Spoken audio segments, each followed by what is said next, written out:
Hi hello. இன்னைக்கு நம்ம பார்க்க போற மூவி என்னன்னா குக் அப் ஸ்ட்ராங். இது ஒரு சைனீஸ் மூவி 2017 ரிலீஸ் ஆனது. இந்த கிளைமேக்ஸ் பார்த்தீங்கன்னா ஒரு ஹார்ட் வார்மிங்கான கிளைமேக்ஸா இருக்கும். Feel good. அதுவும் இல்லாம நீங்க ஒரு ஃபுட் லவரா இருந்தா கண்டிப்பா இந்த படத்தை போய் பாருங்க. சரி வாங்க படத்துக்குள்ள போலாம். இந்த படத்தோட ஆரம்பத்திலே பாத்தீங்கன்னா ஒரு சைனால ஒரு ஸ்ட்ரீட்டை காமிப்பாங்க. அந்த ஸ்ட்ரீட்ல தான் நம்ம ஹீரோவோட ரெஸ்டாரண்ட் இருக்கு. அங்க எவ்வளவோ கடைகள் இருந்தாலும் ஹீரோவோட ரெஸ்டாரண்ட்டுக்கு தான் அவ்வளவு கூட்டம் வரும். அந்த கூட்டம் எப்படி வரும்னா கியூல நின்னா பக்கத்து தெரு வரையும் அந்த கியூ போகும் போல அந்த அளவுக்கு கூட்டமா இருக்கும். அது ஏன் அப்படின்னா அவருக்கு ஒரு கைப்பக்குவம் இருக்கு. ரொம்ப ட்ரெடிஷ்னலா ஃபுட்டு அவர் சர்வ் பண்ணுவாரு. அதாவது இந்த ஹோட்டல்ல கிடைக்கிற ருசி வேற எந்த ஹோட்டலே கிடைக்காதுன்னு சொல்லிட்டு அங்க வாடிக்கையா வரவங்களும் நிறைய பேர் இருக்காங்க. அவங்களுமே அந்த லைன்ல நின்று தான் அந்த சாப்பாடை வாங்குவாங்க. அப்படி ஒரு அருமையான கைப்பக்கம் நம்ம ஹீரோக்கு இருக்கு. சமைச்சுக்கிட்டே இருக்கிறப்போ ஒருத்தர் வந்து லைனை கட் பண்ணி ஏதோ குறுக்கால வந்த கௌசிக் மாரி வந்து உள்ள உட்காந்துருவாரு. அப்ப ஹீரோ என்ன பண்ணுவாருன்னா போய் மெனு கார்டு எழுதுவாரு. அவங்க சொல்ல இவர் லிஸ்ட் எடுக்கிறப்போ திருப்பி அவர் லைன்ல நின்று அப்படின்னு இருக்கும். அத்தனை பேர் லைன்ல நிக்கிறாங்க, அது உன் கண்ணுக்கு தெரியலையா, நீ பாட்டுக்கு திடீர்னு வந்து உள்ள உட்காரு அப்படின்னு சொல்லி இவருக்கு ஒரு தகராறு ஆகும். அப்படியே அந்த சீனை கட் பண்ணா இன்னொரு கதையை காமிக்கிறாங்க. அதுல பாத்தீங்கன்னா நம்மளோட செகண்ட் லீட் இருக்காரு. அவர் பேர் வந்து பால் ஆன். அவரும் வந்துட்டு ஒரு சைனீஸ் கொரியன் ரெண்டு பேரும் மிக்ஸ் பண்ண ஒரு கொலாபரேஷன் தான். அவரும் சும்மா சொல்லக்கூடாது. இவர் எப்படி ட்ரெடிஷ்னல் ஸ்டைல்ல பயங்கரமா குக் பண்ணுவாரோ அவர் அந்த மாதிரி வெஸ்டர்ன் ஸ்டைல்ல பயங்கரமா குக் பண்ணக்கூடியவர். அவர் ஆல்ரெடி ஒரு 5 ஸ்டார் ஹோட்டல்ல செஃப்பா இருக்காரு. அவரோட இன்ட்ரடக்ஷன் சீன்லயே பாத்தீங்க அப்படின்னா ஒரு ராயல் பேபியோட பர்த்டேவா இருக்கும். அதுக்கு இவர் தான் சமைக்கிறதா இருக்கும். அதுக்கு அவர் சமைக்கிறத பிரசன்ட் பண்ணுவார் பாருங்க, அது என்னன்னே புரியாது. முட்டை இருக்கும், ஆனா முட்டை பிங்க் கலர்ல இருக்கும். அதை சாப்பிட்டு அந்த குயினே என்ன சொல்லுவாங்களா, ஏந்திரிச்சு நின்று கை தட்டிடுவாங்க. இதனால வந்து அவர் பயங்கர ஃபேமஸ் ஆயிடுவாரு. எல்லா புக்லயும் இவரோட போட்டோஸ் எல்லாம் வந்துடும். அப்ப இவங்க ஹோட்டலை கூப்பிட்டு நீ வந்து இத்தனை நாள் சாதாரண செஃப்பா இருந்தா இனிமேல் வந்து பெரிய செஃப் ஆயிடு அந்த ஹோட்டல்னு ஒரு ஆஃபர் கொடுப்பாங்க. ஆனா மண்டை கோளாறு பிடிச்ச பையெல்லாம் இருப்பானாட்டிருக்கு. இவன் என்ன சொல்லுவான், எனக்கு இது வேணாம், எனக்குன்னு ஒரு குறிக்கோள் இருக்கு அப்படின்னு சொல்லிட்டு இவன் அந்த ஹோட்டல்ல இருந்து வெளியே வந்துருவான். கூடவே அவன் லவரையும் கூட்டிட்டு வந்துருவான். மெயின் லீட் ஹீரோ என்ன பண்ணுவாரு, ஒரு பூனைக்குட்டிக்கு வந்து சாப்பாடு வச்சுட்டு இருப்பாரு. அப்படி வைக்கிறப்ப அவருக்கு வந்து சில ஞாபகங்கள் வரும். அதாவது எப்படின்னா அவரு வந்து ஒரு 10 வயசுல அவங்க அப்பா கூட எப்படி இருந்தான வயசுல ஒரு நூடுல்ஸ் செய்ய போயிருப்பாரு. அதுக்கு வெங்காயம் வெட்டிக்கிட்டு இருப்பாரு. அப்போ வந்து அவர் கையை லைட்டா கட் பண்ணப்ப அவங்க அப்பா வந்து என்ன சொல்லிருக்கணும், மத்த அப்பா இருந்தா என்ன சொல்லிருப்பாங்க, ஐயோ கையை வெட்டிக்கிட்டு போய் உட்கார்றா அப்படின்வாங்க. ஆனா அவர் அப்படி கிடையாது. இதோ கூட உனக்கு உருப்படியா பண்ண தெரியல, நீ எல்லாம் இருந்து என்ன சாதிக்க போற அப்படின்னு தலையில அடிச்சு தட்டி விட்டாரு. அப்ப அந்த ஹீரோ என்ன சொல்லாருன்னா, எனக்கு ஒரு வாய்ப்பு தாங்க, நான் வந்து சமைக்கிறேன் அப்படின்னதுக்கு, உனக்கு டேலண்டே இல்ல, நீ சமைச்சு என்னத்த கிழிக்க போறேன்னு அப்பவே வந்து அந்த பிஞ்சு மனசுல வந்து இவர் நஞ்ச வளர்த்துட்டாரு. ஏதோ கடைசியா தலை முழுகிற மாதிரி ஒருத்தர் கூப்பிட்டு இவனை நீங்க பாத்துக்கங்க அப்படின்னு சொல்லிட்டு ஏதோ பொம்மை மாரி அவளை கைமாத்தி விட்டு நான் என் வாழ்க்கை தேடி போறேன்னு சொல்லிட்டு அவர் பாட்டுக்கு அந்த இடத்துல இருந்து கிளம்பிடுவாரு. அப்போ வந்து ஹீரோ வந்து சின்ன பையன்லயே அவர் கேட்கிறாரு, ஏன் என்னை விட்டுட்டு போறீங்க, நான் ஏதாவது தப்பு பண்ணனா அப்படின்னு கேட்கிறாரு. இவர் வந்து இல்ல எனக்குன்னு ஒரு லைஃப் இருக்கு, நீ எக்கேடோ கெட்டு போன்னு சொல்லிட்டு திரும்பி கூட பார்க்காம போயிடுவாரு. அதனால ஹீரோவுக்குமே ஹீரோ அப்பா மேல ரொம்பவே வருத்தமா இருக்கும். அடுத்த நாள் காலையில பாத்தீங்கன்னா ஒரு மார்க்கெட் இருக்கும். அதுல நம்மளோட செகண்ட் ஹீரோ பால் இருக்காருல, அவர் வந்து ஒரு மீன் கேட்பாரு ஒரு கடையில. பெரிய மீனா இருந்தா எனக்கு தாங்க அப்படின்னு சொல்லிட்டு. அப்ப அந்த ஓனர் என்ன சொல்லுவான், மீன்லாம் இல்லங்க தீந்து போயிடுச்சு அப்படின்னு சொல்லிட்டு நம்ம ஃபர்ஸ்ட் ஹீரோ அந்த கடைக்கு வந்து கேட்டப்போ உனக்கு இந்தாப்பா பெரிய மீன் அப்படின்னு எடுத்து கொடுப்பாரு. உடனே நம்ம பாலுக்கு வந்து செம்ம காண்டாயிடும். ஏன்னா இவ்வளவு நேரம் நின்று நான் மீன் கேட்டுட்டு இருக்கேன், நீ எனக்கு தராம அவனுக்கு தரியேன்னு போய் சண்டை போடுவாரு. அப்போ அவர் சொல்வாரு, இல்ல இந்த ஸ்ட்ரீட்ல இவனுக்கு மட்டும்தான் இந்த மீன் எப்படி வெட்டுறதுன்னு தெரியும், உனக்கு தெரியாது, அதுவும் இல்லாம இவன் என்னோட ரெகுலர் கஸ்டமர், நான் எப்படி உனக்கு தர முடியும் அப்படின்னு சொல்லிட்டு அந்த மீனை கொடுப்பாரு. உடனே இந்த செகண்ட் ஹீரோ பால் என்ன சொல்லுவாருன்னா, அது எப்படி நீ நல்லா சமைப்பியா, எப்படி சமைப்பா எனக்கு சொல்லிக்காமின்னு இவர் கேட்க அவர் வந்து அவரோட மெத்தட்ல எப்படி சமைப்பான்னு சொல்றாரு. இவர் வந்து இல்ல நானும் இப்படி சமைப்பேன்னு சொல்லி அந்த கடைக்கு முன்னாடியே தகராறு ஆயிடும். உடனே இந்த ஓனர் என்ன சொல்லுவாருன்னா, ஐயா இவங்க காலையில வியாபாரத்தை கெடுத்துவாங்களாட்டிருக்குன்னு சொல்லிட்டு ஏன்பா சண்டை போடுறீங்க, நான் மீனை வந்து 2 வெட்டி தரேன் அப்படியே வச்சுக்கோங்க அப்படின்னு சொல்லி அமைச்சிருவாரு. அடுத்த சீனே பாத்தீங்கன்னா நம்ம பாரம்பரியமா நடந்துட்டு இருக்கிற 7 ஹோட்டலுக்கு முன்னாடி ஒரு பெரிய ரெஸ்டாரண்ட் ஆரம்பிச்சிருவாங்க. அதாவது சியர் கேர்ள்ஸ் எல்லாம் வச்சு சியர் பண்ணி பெரிய லெவல்ல ஹைப் ஏத்தி அந்த ரெஸ்டாரண்ட் வந்து ஓபன் பண்ணுவாங்க. அந்த ஹோட்டலுக்கு ஆரம்பிச்ச காண்டுல இந்த 7 ரெஸ்டாரண்ட்ல வேலை செய்யறவங்க எல்லாம் என்ன பண்ணுவாங்கன்னா, இவங்க பயங்கரமா ஆஃபர் போட ஆரம்பிச்சிருவாங்க. நாங்க அது கொடுக்குறோம், இது கொடுக்குறோம், அப்படி கொடுக்குறோம் அப்படின்னு சொல்லிட்டு 2 ஹோட்டலுக்குமே பயங்கரமா தகராறு நடக்க ஆரம்பிச்சிடும். அப்பதான் நம்ம ஹீரோ அங்கேருந்து வருவாரு. அதாவது யாருன்னா ஃபர்ஸ்ட் ஹீரோல கடைசியில பாத்தீங்கன்னா அந்த பெரிய ஹோட்டல்ல இருந்து வேலையை விட்டுட்டு வந்து நம்ம செகண்ட் ஹீரோ ஏதோ சாமியே வந்து சொன்ன மாதிரி இவன் இருக்கிற ஏத்தாப்ல இவர் ரெஸ்டாரண்ட் ஓபன் பண்ணி வச்சிருக்காரு. அதுலயும் அவர் தான் வந்து செஃப்பா இருக்காரு. இப்போ அவர் வந்து வெளியே வந்துருவாரு. அப்பதான் நம்மளோட 7 ரெஸ்டாரண்டோட ஓனர் இருக்காரு இல்லையா ஃபர்ஸ்ட் ஹீரோ, அவரு வருவாரு. இவங்களுக்கு ஒண்ணுமே புரியாது. அப்ப எல்லாம் என்ன சொல்லுவாங்கன்னா, சரி 2 பேருக்கும் ஒரு போட்டி வச்சுப்போம், யார் பெஸ்ட் செஃப் அப்படின்னு சொல்லிட்டு ஒரு போட்டி மாதிரி வைப்பாங்க. இந்த இதுல வின் பண்றவங்க என்னன்னா ஒரு பெஸ்ட் செஃப் அப்படின்ற போட்டியில கலந்துப்பீங்க அப்படின்னு வந்து அந்த ஒரு நடுவுல ஒரு பஞ்சாயத்துக்கார மாதிரி இருப்பார்ல, அவர் வந்து சொல்லுவாரு. ஒரு பெரிய மீனை கொடுத்து என்ன பண்ணுவாங்கன்னா 2 பேத்தையும் கட் பண்ண சொல்லுவாங்க. யாரு பெர்ஃபெக்டா அதை கட் பண்ணி முடிக்கிறாங்கன்னு. முதல்ல ஆரம்பிக்கிறது பாத்தீங்கன்னா பால் ஆரம்பிப்பாரு.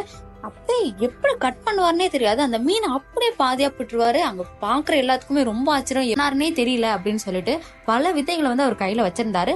அதை அப்படியே கட் பண்ணி ஹீரோ கிட்ட திமிரா அவர் தூக்கி போடுவாரு. நம்ம ஹீரோ ஒன்னும் சும்மா இல்லைங்க, அவரும் வெட்டினாரு. அது யாருக்குமே புரியல அவர் ஏன் அப்படி வெட்டுறாருன்னு. ஆனா இவருனாச்சும் ஒரு பீஸா தான் வெட்டினாரு. இவர் ஒரு பீஸை பல பீஸா வெட்டி திருப்பி அவரு மூஞ்சிலே தூக்கி போட்டுட்டாரு. ஸோ 2 பேருமே மேட்ச் டைன்ற மாதிரி சூப்பரா அதுல வின் பண்ணிட்டாங்க. ஸோ 2 பேருமே அந்த போட்டியில கலந்துக்க போறோம்னு சொல்லிட்டு அந்த பஞ்சாயத்து வச்சு நடத்தினால அவன் சொல்லிட்டான். புதுசா ஆரம்பிச்ச ரெஸ்டாரண்ட்டுக்கு நிறைய கூட்டம் வரதுனால காருங்கெல்லாம் நிறைய நிக்குது அப்படின்ட்டு ஹீரோவோட அதாவது ஆப்போசிட்ல 7 ரெஸ்டாரண்ட் இருக்கான்ல, அவனோட ஃப்ரெண்டு வந்து என்ன சொல்லுவான், சார் இப்பெல்லாம் டிராபிக் பண்ணிட்டு இருந்தா எங்க வியாபாரம் என்ன சார் ஆகுறது, கார்லாம் எடுங்க அப்படி இப்படின்னு தகராறு ஆயிடும். அப்ப ஹீரோயின் வந்து பேசி சமாதானப்படுத்தி அமுச்சு விட்டுருவா. அப்புறம் பாத்தீங்கன்னா டிவில வந்து ஒரு ஷோ ஓடும். எந்தெந்த ஹோட்டல்லாம் வந்துட்டு இந்த குக்கு சாம்பியனுக்கு வந்து செலக்ட் ஆயிருக்காங்க அப்படின்னு சொல்லிட்டு ஒரு போட்டி மாதிரி நடக்கும். அதுல இவனும் செலக்ட் ஆயிருப்பான், செகண்ட் ஹீரோவும் செலக்ட் ஆயிருப்பான். ஆனா அதுக்கப்புறம் என்ன காமிப்பாங்க அப்படின்னா, இந்த காம்படிஷன்ல யார் வின் பண்றாங்களோ அவங்க அடுத்த லெவல் போய் காட் ஆஃப் குக்கரின்னு ஒருத்தர் இருப்பாரு, அவரு கூட சமைக்கணும்னு சொல்லிட்டு அவரோட பிக்சர் காமிப்பாங்க. அந்த பிக்சரை பார்த்த உடனே நம்ம ஹீரோக்கு செம்ம காண்டாயிடும். அது ஏன்னா அவர் தான் இவரை சின்ன வயசுல விட்டுட்டு போன அப்பா. அவனுக்கு அவனை பிடிக்கவே பிடிக்காது. அதுவும் இல்லாம அவனை இன்டர்வியூ பண்ணப்போ வந்து ஒரு கேள்வி கேட்டிருப்பாங்க. அது என்னன்னா, சார் இந்த மாதிரி வந்து உங்க லாஸ்ட் நேம்ல இன்னொருத்த வந்து விளையாட வரான், அவரு உங்க பையனா, நீங்க 2 பேரும் ஒரே நேட்டிவ், எங்களுக்கு ஏதோ சந்தேகமா இருக்கு சொல்லுங்கன்றப்ப, ஏன் என்ன மாதிரி பேர் வச்சிருந்தா எல்லாம் என் பையனாயிடுவானா, எனக்கு ஒன்னும் அவன் பையனே கிடையாதுன்னு சொல்லிட்டு ரொம்ப நக்கலா பதில் சொல்லியிருப்பான். இதை கேட்டு நம்ம ஹீரோவோட மனசு வந்து சில்லு சில்லான்னு நொறுங்கி இருக்கும். தன்னுடைய பெத்த அப்பாவே நம்மளை பத்தி இப்படி பேசிட்டாரேன்னு ரொம்ப வருத்தத்துல இருப்பாரு. இப்ப நம்மளோட பால் என்ன பண்றாருன்னா, ஒரு இன்விடேஷனை கொடுத்து ஏத்தாப்ல இருக்கிற 7 ரெஸ்டாரண்ட்ல இருக்கிற ஹீரோ கொடுக்க சொன்னாரு. இந்த ஹீரோயினும் அவங்கள்ட்ட போய் கொடுத்து, நீங்க வாங்க, நமக்குள்ள என்னதான் பிரச்சனை இருந்தாலும் நீங்க ஒரு தடவை எங்க ஹோட்டலுக்கு சாப்பிட வாங்கன்னு கொடுக்குறாங்க. சரி, ஹீரோவும் அவரோட கேர்ள் ஃப்ரெண்டும் அப்படி என்னதான் இருக்குன்னு நம்ம போய் பார்ப்போம் அப்படின்னு சொல்லிட்டு ஏத்தாப்ல இருக்கிற அந்த காஸ்ட்லியான ரெஸ்டாரண்ட்டுக்கு வந்து போறாங்க. அங்க வந்து ரொம்ப நேரம் வெயிட் பண்ண வச்சு இவரை மெனு கார்டை பார்த்து இவருக்கு ஒண்ணுமே புரியாது. ஏன்னா நம்ம ஹீரோ யாரு, லோக்கல்ல சமைக்கிற ஒரு சூப்பரான ஒரு செஃப். ஆனா இந்த பேர் எதுவுமே அவருக்கு புரியாது. அதனால அந்த ஹீரோயின் என்ன பண்ணுவாங்கன்னா, சரி நான் எடுத்துட்டு வரதை நீங்களே சாப்பிடுங்கன்னு சொல்லிட்டு ஒரு டிஷ் வைப்பாங்க. அது நம்ம நார்மலா பாக்குறப்ப அது ஆஃப் பாயில் மாதிரி தான் இருந்துச்சு. என்ன நினைப்பாங்கன்னா, என்ன ஆஃப் பாயில் போய் இவ்வளவு நேரம் எடுக்கிறாங்க, இது ஆஃப்டர் ஆல் ஒரு ஆஃப் பாயில் தானேன்னு சொல்லுவாங்க. ஆனா அது அந்த டிஷ்ஷா இருக்காது, உள்ளுக்குள்ள வந்து வேற டிஷ்ஷா இருக்கும். பிரசன்டேஷன் பெர்ஃபெக்டா இருக்கும். திருப்பி இன்னொன்னு ஏதோ தருவாங்க, அதுவுமே வித்தியாசமா இருக்கும். ஹீரோக்கு வந்து இதை பார்த்தோன்னே ஒரு ஜெலஸ் ஃபீலிங் ஆயிடும். இது என்ன புதுசு புதுசா கொடுக்குறான், என்ன உன் ஷோவெல்லாம் என்கிட்ட காமிச்சுக்கிட்டு இருக்கியா அப்படின்னு சொல்லிட்டு உள்ளே போய் பால் கிட்ட செம்மையா சண்டை போடுவாரு. அப்ப பால் என்ன சொல்லுவாருன்னா, எல்லாமே இந்த ரெஸ்டாரண்ட் விட்டு வெளியே போங்க, நாங்க 2 பேரும் சமைக்கிறோம் அப்படின்னு சொல்லி சமைக்க ஆரம்பிப்பாங்க. இவங்களுக்குள்ளே ஒரு சின்ன காம்படிஷன் மாதிரி வைப்பாங்க, யாரு இந்த டிஷ்ஷை நல்லா சமைக்கிறாங்க அப்படின்னு சொல்லிட்டு. இவர் வேற மெத்தட்ல சமைப்பாரு, அவரு வேற மெத்தட்ல சமைப்பாரு. அதாவது இவரு யூஸ் பண்ற மாடர்ன் எக்யூப்மெண்ட்ஸ், வெஸ்டர்ன் டெக்னிக் எதுவுமே நம்ம ஹீரோக்கு தெரியலனாலும் 2 பேருமே ஒண்ணுக்கு ஒண்ணு சளைச்சதில்லை அப்படின்னு காட்டியிருப்பாங்க. பேரோட டேஸ்ட்டுமே வேற லெவல்ல தான் இருந்திருக்கும்.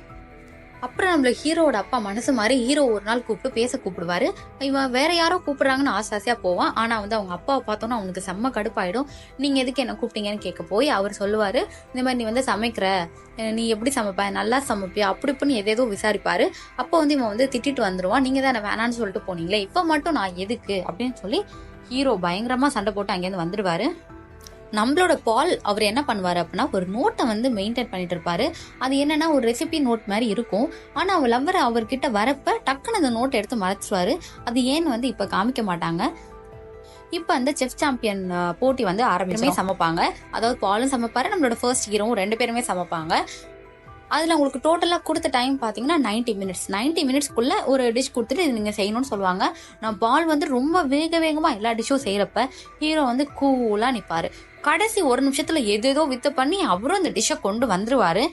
2 பேர்த்தையும் ஜட்ஜஸ் வந்து பாக்குறப்போ டேஸ்ட் எல்லாமே பயங்கர ஈக்குவலா தான் இருக்கு.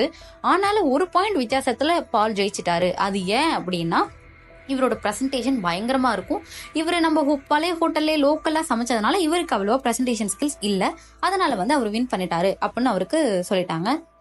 அடுத்த சீன் பாத்தீங்கன்னா, பால் வந்துட்டு அவரோட ரெஸ்டாரண்ட்ல உட்காந்துருப்பாரு. அப்ப அந்த ரெஸ்டாரண்டோட ஓனர் என்ன சொல்லுவாரு அப்படின்னா, இந்த காம்படிஷன்ல நீ கலந்துக்க கூடாது, அதாவது காட் ஆஃப் குக்கரி கலந்துக்க போற அடுத்த காம்படிஷன்ல நீ கலந்துக்க கூடாது, உனக்கு பதிலா உன் கேர்ள் ஃப்ரெண்ட் தான் கலந்துப்பா, அதாவது அவன் கூடவே சுத்தினால ஒரு லவர் அவ தான் கலந்துப்பா அப்படின்னு சொல்றாங்க. இவனுக்கு வந்து ஒண்ணுமே புரியாது. இவ்வளவு கஷ்டப்பட்டு எல்லா லெவல்ஸையும் தானதுன்னா இவளுக்கு செஃப் அளவுக்கு இன்னும் அவ வரலையே, அப்புறம் ஏன் நான் கலந்துக்க கூடாதுன்னு கேக்குறப்போ அவன் முன்னாடி 2 சூப் மாதிரி ஏதோ வைப்பாங்க. அப்போ என்ன சொல்லுவாங்கன்னா, இந்த 2த்துல ஏதோ ஒரு இதுலதான் உப்பு இருக்கு, உப்பு இல்ல, நீ அதை டேஸ்ட் பண்ணி சொல்லுன்ற மாதிரி கேட்பாங்க. அவர் ஏன் அப்படி முழிப்பாரு அப்படின்னா, அந்த நோட்டு முன்னாடி எடுத்து ஒளிய வச்சார்ல ஒரு சீனு, அந்த நோட் எதுக்கு அப்படின்னா அவருக்கு வந்து சில பிளேவர்ஸ் வந்து அவரால் டேஸ்ட் பண்ண முடியாது, அது எப்படியோ அந்த ஹீரோயின் வந்து கண்டுபிடிச்சிட்டாங்க. அதுக்காக தான் இத்தனை நாள் அவங்கள லவ் பண்ற பேர் நடிச்சாங்க.